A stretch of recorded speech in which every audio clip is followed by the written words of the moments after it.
Alert forecast with meteorologist Joseph Fain. Good morning, everybody, and welcome back. We're taking a look at your forecast as we continue through our Thursday into the work week here. It's a quiet but very damp and slightly warmer start to the day. That is resulting in a bit of patchy fog across the area, but at least the sky cams are looking a little bit clearer than an hour ago. Here's a look at those temperatures. Mid to upper 60s is the average and has been since early this morning. It's maybe a touch cooler down by the coastline where you're getting at least a little bit of a breeze right off the water there, but with these conditions, you're looking at some more widespread patchy fog this morning. It is drifting around and some spots have let up slightly, but you could still see a few dense pockets drifting around, so make sure that you're taking your time heading out the door and driving with care out there. A little bit more of a morning breeze should help to mix that around and keep it off at ground level as the morning goes on, but until then, you'll need to be careful out there. Now, as for satellite and radar, there's some scattered showers a little further to our east that passed over us last night, and you might get some isolated showers and stray sprinkles drifting overhead throughout the morning in general here. As the day goes on, those rain chances are going to steadily improve, as you could very clearly make out the approach of that next cold front and its influence. There's a small disturbance out ahead of it too, adding to it, but it mostly looks like the afternoon to evening is where we're going to see the bulk of our rain chances shoot up. Now, as that approaches, you will be seeing the breeze increase. I mentioned there's already a little bit of it picking up this morning. Gusts around 20 miles per hour as we get into lunchtime.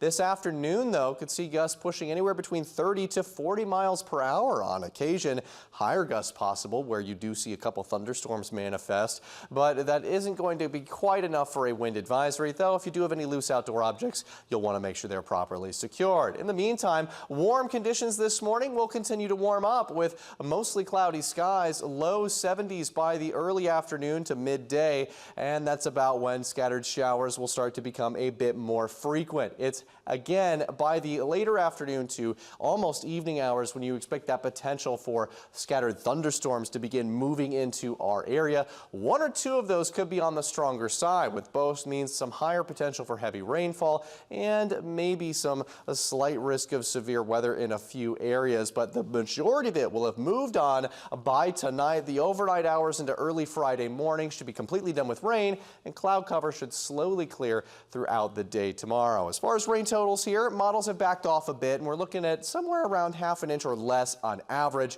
But again, localized heavy downpours could easily produce more than an inch in some spots. And with that, let's talk about other severe weather potential we could be looking at. Now, a lot of the driver for this is going to be the gusty winds, because overall instability looks pretty low with this system, which is a good thing. It does seem like there will at least be some potential for small hail there, but a very low risk of that. Again, looking at about 5% with any of those solar thunderstorm cells that do manage to spin up. And unfortunately, that also means a non-zero risk of seeing some brief isolated tornadoes pop up, maybe one or two trying to spin up for a little bit. But again, that's a very low risk as well, only about 5%. So something we'll be watching closely, but overall not a major concern here. The main thing is going to be those gusty winds, and even those don't look like they'll be too high. Just something we'll be watching as the system moves through it. Again, most of that risk is this evening and later tonight before the front moves out, leaving us with higher pressure moving in,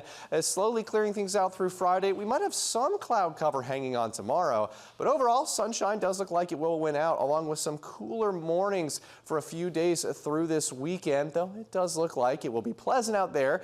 The warmer trend will likely take back over heading into early next week, and it looks like highs are going to stay above average the entire time as well, so no Arctic air with this front. Yeah, that 10-day forecast looks like maybe a long weekend if you want to take off a few days. Yeah, it'd be a good weekend to do it. That'd be nice. All right, thanks, Joseph. Checking the sunrise.